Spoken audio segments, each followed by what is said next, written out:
He is a lawyer, but not for justice in life. Rather, he spends every day in a nursing home cheering up the elderly because they are Saul's true clients.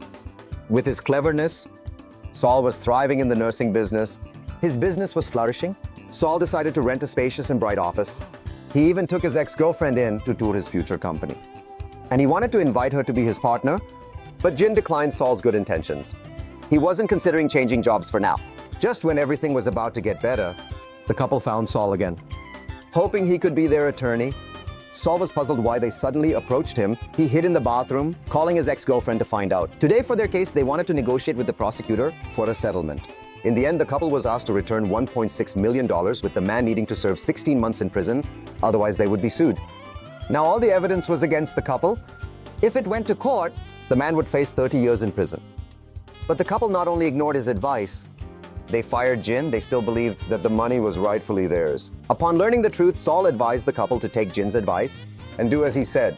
That was the best way. But the couple's heads were unusually hard, insisting that the money was earned by the man's hard work. No matter what, they didn't want to return it. The couple bluntly threatened Saul. "Don't forget, you took money back then too."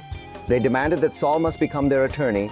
With no choice, Saul searched the files overnight, hoping to find some evidence favorable to the couple inside. A case that big hadn't been wrapped up yet. Can Saul really manage it? Just as he was about to lose hope, Saul thought of a great idea.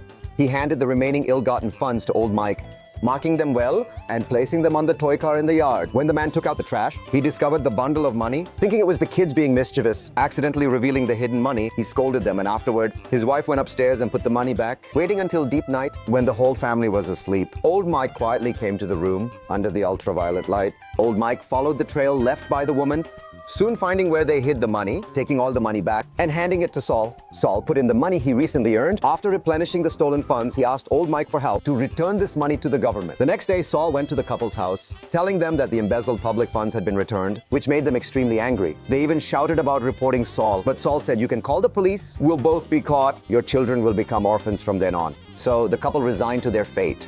They accepted Jin's previous suggestion. Saul took the couple to Jin. Alone, she arrived at the office she was about to rent. At this moment, she felt like fate had played a cruel joke on her.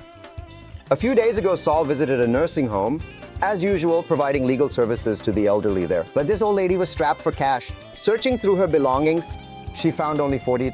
She promised Saul that she would send it to him once her allowance came next month, which piqued Saul's curiosity, making him puzzled. What's this allowance about? The old lady told him that her social security and pension were managed by the nursing home, and after deducting the monthly fees, they would issue her a $500 allowance. Saul checked the agreement with the elderly and found out that gold leaf paper actually cost $14 a box, and even a box of painkillers was $20. Though the individual amounts weren't high. However, when added up, it was quite a sum, and it was clearly a shady place that preyed on the elderly. The other party also noticed something was off with Saul and began secretly destroying some evidence to stop Saul's actions. Saul hid in the restroom, quickly jotting down a note on a scrap of paper. But before Saul could finish speaking, he was thrown out by the security guard in order to gather more evidence. Saul arrived at the dumpster outside the elderly care center, and after digging around for a while, finally found the documents they shredded during the day. He took these documents home and began to piece them together, but he couldn't manage to complete even a single document on a whole page. Luckily, with Chuck's help, he barely managed to piece together a few. Among them was one document, which was enough to sue the nursing home. Chuck initially wanted to collaborate with Saul, and Saul was so excited he tightly hugged his brother. It was the first time he acknowledged himself, but soon they ran into trouble. The nursing home was a chain with 12 branches across the United States. They hired the best legal team to deal with Saul, offering $100,000 in compensation to settle the matter, half for the elderly and half for Saul. Unexpectedly, Chuck shot for the stars. He immediately demanded $20 million, and upon hearing this number, the other party turned and left. Chuck suggested that Saul hand the case over to Ham's firm, as this lawsuit involved multiple states and was a class action case. Relying on just the two of them wasn't enough. Saul didn't think much about it. After all, the firm was also his brother's. He readily agreed. But what Saul didn't expect was that Chuck actually turned on him. The next day, Saul returned to the firm with his brother, and the whole negotiation went smoothly. Ham would pay Saul's legal fees in advance, and after the lawsuit concluded, he would give him 20% of the total amount. In the end, Saul made a request. He wanted to work at the firm, but Ham directly rejected him. They could collaborate, but the firm absolutely would not hire Saul. Saul was very baffled. This was a once-in-a-century case. Why would they refuse his small request? Thus, Saul and Chuck erupted into an argument. At that moment, he realized his brother had always looked down on him. Why? He relied on a diploma from a not-so-good university and learned everything on his own to get his lawyer's license. He thought he could be his colleague, but in his brother's eyes, Saul was still that old, charming Jimmy.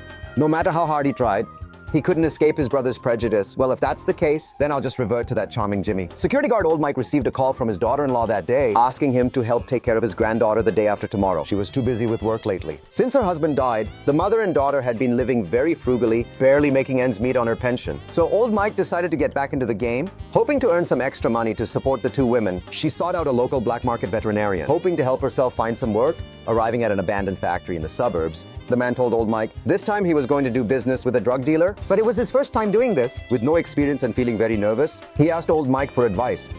After meeting the other party, what should he say and what should he do? When the other party arrived, the man began to follow Old Mike's advice by first asking the other party for money, then hiding behind to start counting the amount. But he discovered that it was actually $20 short. The others knew that Old Mike was not an easy person to deal with, so they obediently pulled out 20, and thus the deal was smoothly completed. On the way back, the man asked Old Mike, why did they pay up so easily?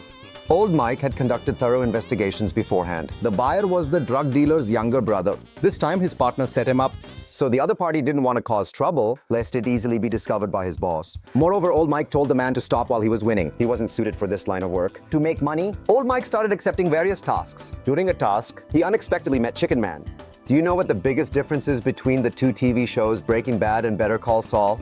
In Breaking Bad, Walter White was originally a good person, but due to cancer, he chose a life of crime. From then, it became uncontrollable. While in Better Call Saul, Saul was a bad person from a young age, cheating, tricking, and committing all crimes. But when he tried every possible way, putting in all his effort, wanting to become better, he found he could no longer find an exit. Saul's real name is actually Jimmy.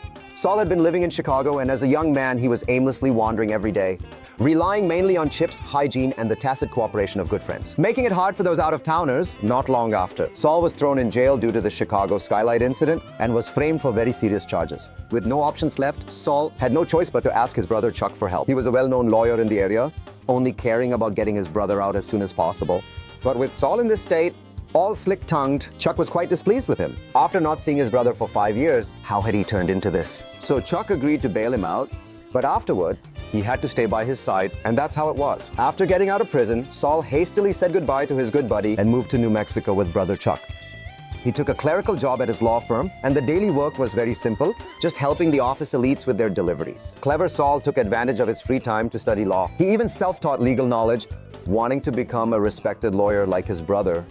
Years passed like this. Saul's efforts finally paid off as he passed the bar exam and got his lawyer's license. He joyfully shared this news with his girlfriend Kim and then went to his brother's office. He told him the good news, and Saul hoped that once the license arrived, he could join the firm and work alongside his brother. But Chuck didn't agree right away. Instead, he found an excuse to dodge, saying he would discuss it with the other partners. Soon Ham found Saul, who was celebrating.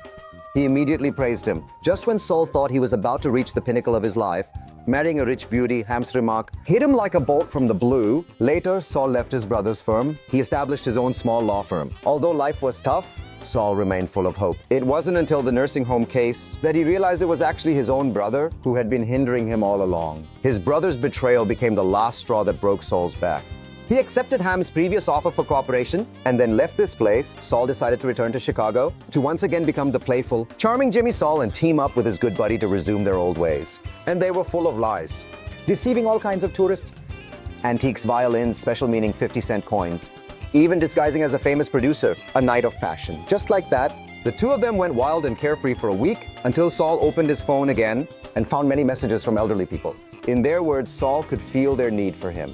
It was time to go back. His brother asked Saul to help him with one last job before he left, but Saul never expected that this last time would cost his good brother's life. He died suddenly from a heart attack, leaving only one sentence before he passed away. Thus, Saul's best brother also left him. At his funeral, Saul received a call from Kim. Ham's firm couldn't handle the elder fraud case alone. They chose to team up with another company. The other party found Saul very interesting. They hoped he could become a partner in the firm. When Saul was set to meet the other party as planned, he suddenly hesitated. Was this really what he wanted?